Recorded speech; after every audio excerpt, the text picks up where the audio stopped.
What's going on, YouTube? It's Royale. Hope you guys are doing well. It has been a very long time since the next video, but we're gonna do a little bit of multitasking today because I got a chart, and right now I'm not gonna say the magical word, but I have much to do. So, with that being said, as you can see from the title of the video, we are year 3 as a respiratory therapist. Isn't that crazy? It's been 3 years already. Like it feels like just yesterday I graduated, making the transition from Walmart to a respiratory therapist. And it's insane. You know, saving lives, one breathing one breathing treatment, one airway, one high flow, one BiPAP at a time. But I mean, it's worth it. A lot has definitely changed for me in me becoming an RT. Just mainly focusing on, I got my notes are all right here. I paid off a lot of my credit cards. So I can finally say after what, 2 years that I'm debt-free credit card wise. So that's pretty cool, right? Also, my investments on my rental properties are doing phenomenal. And I can only thank respiratory therapy for that. You know, my goal, especially nowadays, because I'm always trying to figure out, you know, how to get ahead and everything. But my goal is to really just be comfortable and not necessarily stress on life. And being a respiratory therapist has definitely allowed me to have a life. Now, last year in 2024, I was working like a Hebrew slave. And I'm talking about I would work 12-hour shifts, I would work nights, and believe it or not, I would be working some days just so that I could, you know, do the things that I wanted to do as an individual. And you can ask yourself, well, Royal, what are you trying to do? Well, like I said, I was always trying to get my finances and everything under control. And me having a house, you kind of want to pay that off pretty fast because, you know, if any of you do have a house, like the value of your property could go up and down, and that has to do with obviously called property tax. But your payments don't necessarily stay the same throughout the years of you having that house. So I pay a lot of money each month just to pay off the house pretty fast. Throwing additional money with by putting it all towards the principals and everything. Because I want to be financially free. There's obviously, you guys know, there's another RT who's more well known than I am, Randy, RT Posse. Shout out to him. I always watch his videos whenever you know, I'm about to later, I'm sure. He drops content like what, every other week, something like that. We're all busy, you know. I think the last time I saw his channel, like he was doing some type of some travel gig. I think he was doing like what, 2 or 3 jobs. That's not my business, but you know, like I said, everyone's their own RT. They got their own style and how they want to do things. But you know, you gotta hustle. RT can be easy at different facilities. Sometimes it can be harder at some facilities. It just depends on what you want to do and what experience you're looking for. So me being a year 3 respiratory therapist has definitely, well, I would say I was always confident, but it's given me more clarity on assessing patients right there and then, and figure out what they need at that particular moment. Like, there's even memes and jokes. Even I'm sure other RTs can tell you this. You'll have nurses panicking and say, "Oh, they're desatting," and then you go into the room, and somebody hooked up their nasal cannula, nasal cannula, to the airflow meter instead of the oxygen flow meter. You're just like, man, assessment skills really need to be taught throughout every section of the hospital, because if these people are your nurses, no comment. And then the other day, I was at my full-time job, and a nurse called me panicking, saying, "He's got crackles. He's desatting at like 78%." I'm like, interesting. And I know that patient, because that patient was basically non-compliant. They don't want to wear the BiPAP. They will rip off their oxygen. I mean, that's all you can do. You only can do what you can. So I remember talking to the nurse, and I was like, "Did you give Lasix?" And she was like, "No." And I'm like, "Well, you should probably go give Lasix." But me being the person that I am, I still went upstairs and, assessed the patient. Patient was sleeping like a baby on 2 liters and satting 92%, just snoring. I was like,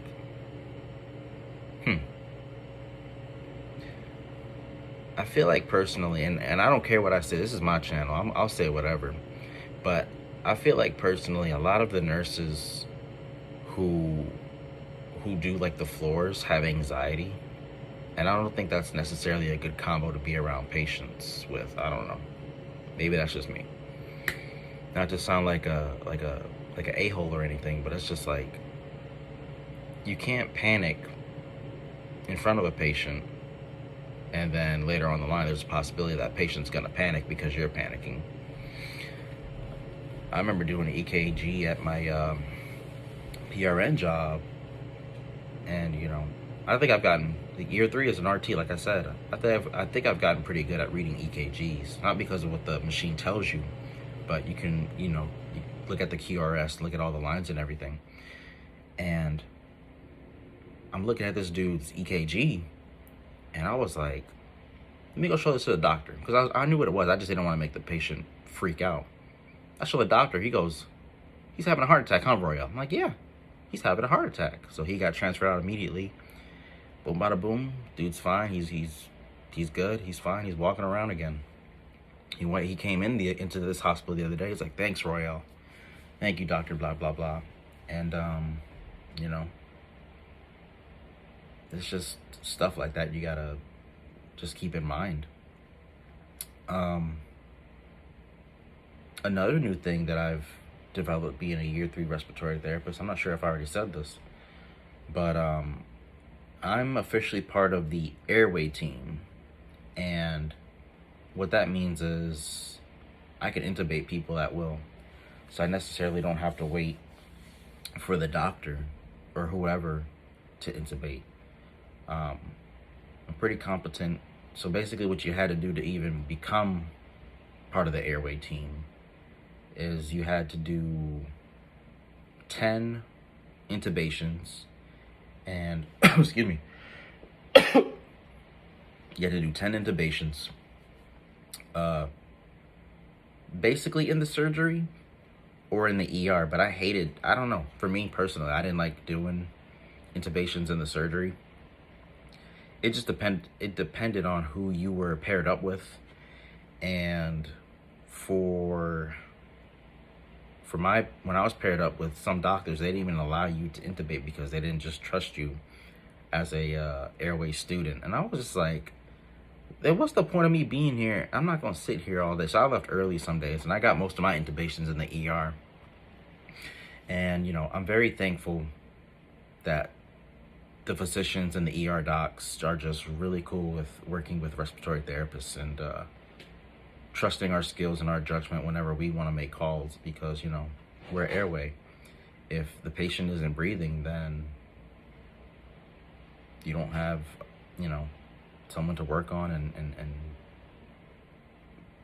heal them in a way.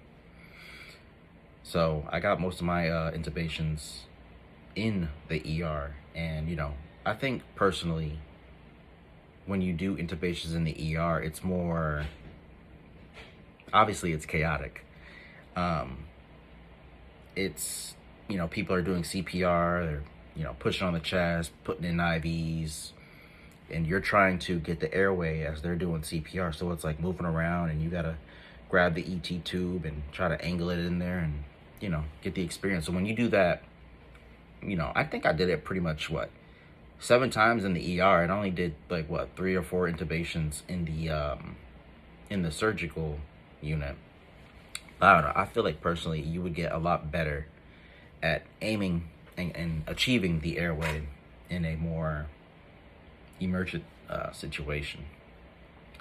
So I thought that was pretty cool. But year 3, man, I've gone from just, doing I wouldn't say mediocre. That's not really the word I want to say. But I've gone from low level RT to higher level RT. I mean, the pay didn't change. I mean, I wish it did for, being part of the airway team. But I mean, theoretically, we're supposed to all be able to intubate. But like I said, some facilities will just have the doctors do it or a special airway team to do it. And luckily for me, I'm part of the airway team now, so that's pretty exciting. But for the most part, year 3 as an RT has been a very blessed year. Still driving around my old Honda, my old Honda Civic 2003. Just bought some new car parts with it, and I got to eventually get another car and put in the new charcoal canister. I got to put in the fuel pressure sensor, and then I have a vapor canister valve I got to put in too. But me working so much, it's just like, I don't know when I could do it, but I could do it. It's just a matter of when and where. But the next couple of days, I forgot to mention too. I just got done working, an 11-day streak of working night shifts, and man, that is not for. That's something. And I did that because, like I said, I got goals that I want to do. I want to pay off this house pretty fast, and I'm already I want to say I'm about 25% completed with that loan. And I'm giving myself a timeline of, all the things that I want to do. Starting with that loan, I want to basically have that loan paid off within 5 years. And for those who don't know, I went back to school to get my prereqs. Just little things here and there. I just recently just took what's it called? Medical terminology, and anybody can pass that. So I got an A in that. And then the next class I gotta take 2 chemistries, chemistry 101 and 102, and physics. And then I'm gonna apply to medical school. And that's the game plan. But from the investments I'm doing now as a respiratory therapist, I don't know, it's still in the air. I still want to complete it. I don't want to be lazy, but it's like the investments that I have now are making me a lot of money as a respiratory therapist. I'm trying to get into the works of attempting to get a